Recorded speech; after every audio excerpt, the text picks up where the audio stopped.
get yourself a pet. Not only does it, enhance your view on life. Oh yeah, where were we? So I'm over 30, I'm single, I live alone, and I have no kids.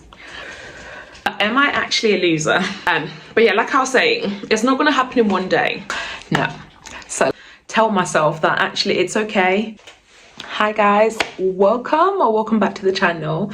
So today is actually, I think, my first ever sit down video with you guys, and I thought I would do lessons that I've learned in my 30s that I wish I could go back and teach my 20-year-old self. Like the title of the video suggests, today I'm going to be talking about the fact that I'm over 30, I'm single, I live alone, and I have no kids. According to 20-something-year-old Issie, I'm a loser. But am I actually a loser? Looking back now to how I used to think, I think there's a few lessons that I've learned in my 30s that I wish I could go back and teach my 20-year-old self. A few lessons that might help her feel a bit more relaxed and more in tune with life. And so I thought I'd share them with you guys, because some of you might still be in your 20s, you might still have time to make these changes. And actually, even if you are not in your 20s, maybe you're in your 30s or 40s, it's never too late to start making changes for the better. Okay, so five lessons that I've learned in my 30s that I'll tell myself in my 20s. If I could go back in time, this is exactly what I'd say to myself. So the first one, it's okay to cut people out of your life. Not everyone comes into your life for a lifetime. So a wiser man than me once said that people come into your life for a reason, a season, or a lifetime. And if they come into your life for a season, then at the end of that season, sometimes that friendship can become toxic to you, almost like a cancer to your life. So it's best to just cut it out of your life. Now, sometimes this happens not because of that person doing anything to you, but because when you're around them, let's say they give you negative energy, or you're feeling down around them, or they just don't have any motivation to grow and to continue to grow, and they don't align with your values or where you're at in your life. I had to tell myself that it's okay.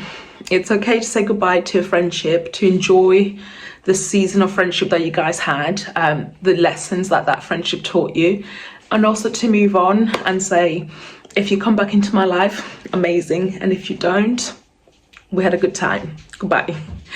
And then the next reason, sorry, Zuzu's here. Hi, Zuzu. Come say hello. Did you hear mommy talking? Thank you. I'll chuck in another lesson, actually, a free lesson for you guys.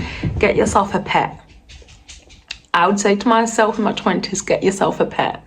I wish I'd had Zuzu in my life for a lot longer.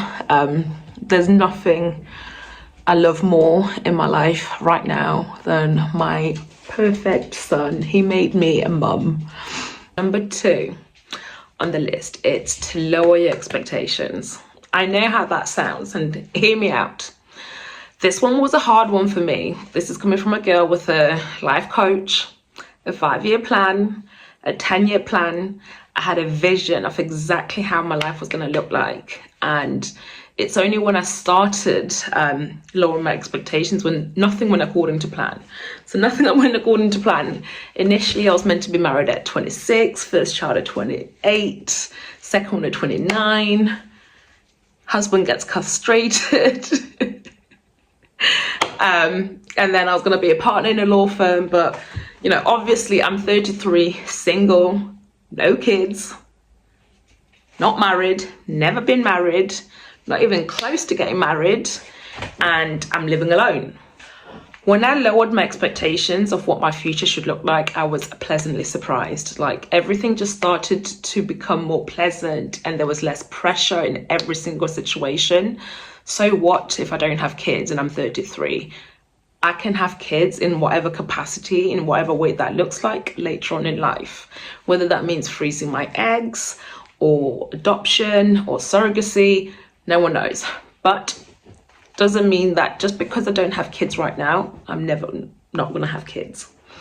Marriage. Now, I'm not actively putting myself out there in terms of dating, as in going on websites. I just find it very awkward to go on dating websites, but I'm also very open to dating if I meet someone organically. I'm not going to pressure myself though to say you have to be married, you have to meet someone by a certain age. That's just something that's I'm going to leave open, and if I meet the right person at whatever age, then fantastic. If I never meet the right person as well, that's also okay. I've come to accept that, because I don't need to meet a person to become a parent, if that makes sense. And my priority in life, the one thing I would like to fulfill, is to be a parent rather than to be a spouse. Okay, that one was a hard one for me. I had to take a moment to breathe, even just saying that, because I'm still learning to accept that, lowering my expectations. I'm in therapy, and it's in therapy that I'm starting to learn that. So I would say in the past 6 months, that's when that life lesson has come to me, and I've had to accept it and try to live it as my truth and truly believe in it and believe in what I say. But yeah, so if you're struggling with lowering your expectations, you're not the only one. I too am struggling, but Jayo, we can do it together. The next lesson that I would teach my younger self is you can create the life of your dreams. Like, the life that you dream of, you can create that. And I don't mean by, Zuzu, what's up? What's up, Zuzu?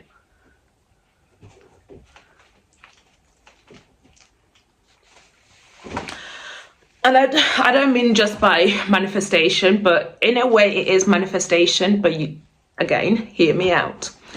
The life that you're going to want to create is not going to happen. Yes, is it?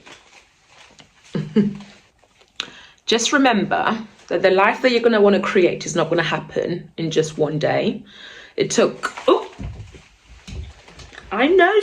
Okay, sorry. He wants to stay on camera. He obviously thinks that I'm taking too much attention from him, and he wants to show how good looking he is. But yeah, like I was saying, it's not going to happen in one day. So I'm an advocate for writing things down. First of all, you need to write down your purpose. So to stop distracting, you need to write down your purpose and have deliberate steps of, this is what I'm going to do.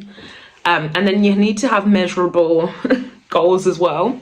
So for me, let's say at the moment, my goals are saving to buy a second home. So my measurable goals are that I'm saving XYZ in stocks and shares ISA a month. And then I'm also saving, I'm not going to go into the numbers, but I can go into the numbers if you guys want me to, and, break down my salary, how much I save, how much I invest, all of that. Happy to do that in a separate video if you want me to. But I'm not a financial advisor. This is just what I do. Having worked in corporate finance for a while, I've picked up a few things, for my colleagues and stuff. So I do what works for me. But yeah, so you need to write down your steps. So for me, I've written down, this is how much I want to be saving a month in my stocks and shares ISA. And this is how much I want to be saving a month in my just normal cash ISA. And then I've also got like set goals. If I'm looking to go on holiday, I want to be saving £10 a week to go on holiday. Now, how am I going to do that £10 a week? The way I'm going to do that for me personally is by cutting down on certain things. So I'll invest in buying my big pack of Nespresso, like you saw me doing that vlog. I'll link it up here. And it just means that I'm not buying coffee at the train station. So I'm able to save all of that money. Or I do this thing with, I think a lot of banks do this now, where you can do roundup. So it rounds up, and then when it rounds up all of those, let's say you're, sorry, my brother-in-law is here. We're back. My brother-in-law was just dropping off some food for Zuzu. What were we talking about? Like I was saying, you need to write down your goals, and maybe this is the type A personality in me, but I like to have a tick list, and then I keep, ticking off my goals. So for my savings challenge this year, my tick list every month, I tick every time I've saved the relevant amount of money where I've saved it. I tick when I've paid off any debts that I've had to pay in order to put my finances in order again, because I had a period of like a year and a half where I took sabbatical and I wasn't working due to health reasons. But yeah, so I make sure that every month I'm ticking off everything that I should be doing, and that helps me create and live the life that I want to live. That's how I'm able to go on all those holidays that I've traveled to. It's how I'm able to afford to live the lifestyle that I live. You know, I don't struggle, but I also live on one single income, and I've managed to purchase a house, travel, and basically I don't know, live a comfortable life. Yeah, that's what I would say, live a comfortable life. Okay, so number three is to invest in yourself. Now, how does that look like? I'm talking about education, I'm talking about health, I'm talking about maybe having a personal trainer, I'm talking about your side hustles. You know, if you've got a dream, something you really think that you are called to do, I'm talking about that. I'm talking about your spiritual well-being as well. I don't think that investing in yourself is ever bad. You're ever going to get bad return with that. You're your biggest asset. So if you invest in yourself, you can only see growth. And then it's, again, something that I've had to learn, especially I think since I turned 30. I used to invest a lot in other people, whether it was me helping other people or me even in my work. I gave a lot of myself to the businesses that I worked for, rather than giving some to myself. I don't know if I'm making sense here, but rather than, let's say, investing in my side hustles or investing in XYZ, I was working ridiculous hours and making the bigger corporations more money. And it was affecting my mental well-being, my physical well-being. I wasn't going to the gym because I was using the excuse that I was working too much. I wasn't eating healthily because I was eating at my desk to get more work done. But all of that, it didn't do anything for me. Like, you know, all of that investment that I did into others, I didn't see a return. Whereas by investing in myself, I'm putting myself first. I go to yoga, I take time to do my walk, I get my nails done. I do them myself, secret. I do my hair, but all of those small little things, you know, my self-care days, I take myself shopping, all of those things, just investing in myself, I've seen a bigger return. I'm happier. I've managed to get a job that actually I'm working less hours and getting paid more than what I was in my previous job. So how else does investing in yourself work? Another way to invest yourself is take that trip. Okay, now again, hear me out. I'm not saying blow your money. I'm saying save bit by bit. If you're determined to take a trip, it doesn't have to be expensive.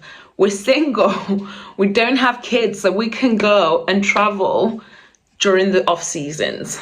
And that makes our trip a lot cheaper. So you'll notice I tend to travel in September, November. I avoid July, August. This year was an exception.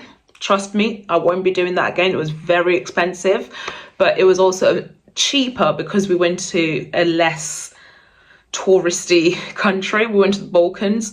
Not many people travel to the Balkans. Highly recommend, by the way, highly recommend, but not many people travel there. So even though we traveled during the peak season, we were able to pay less because we're going to less touristy places. That's another trick when traveling. I really believe that every person should make time to travel. It allows you to explore new destinations, enhances your own life, and it just allows you to appreciate different cultures. And I think if everyone appreciated different cultures, the world would be a better place. So, and one thing to add on top of that as well with the traveling. I mean, it doesn't have to be solo traveling for now. You know, you can be a solo date, but spend time with yourself. Okay, we're always hurrying about in the hustle and bustle of everyday life that we never stop to spend a day or two with just ourselves, to meditate, to reflect on who we are as a person, where we started from, where we're going, where we are.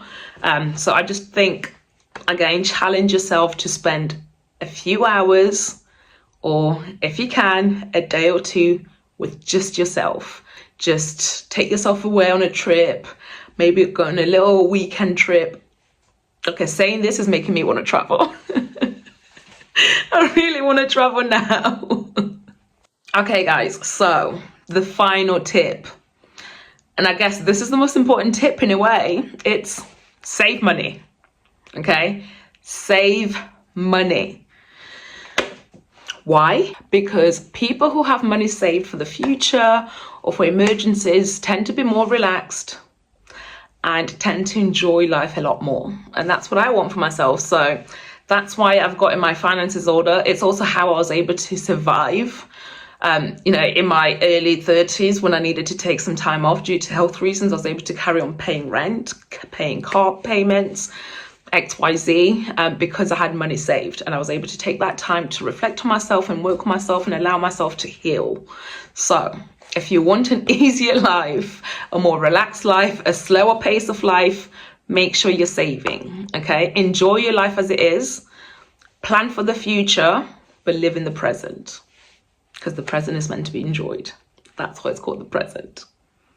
Okay, guys, I really hope you managed to get 1 or 2 lessons that I've learned in my 30s. It's been a journey to get to where I am, and I can't say that change anything, but I do hope that, it helps one of you guys out and you managed to pick even just one lesson that you can go forward with and carry on.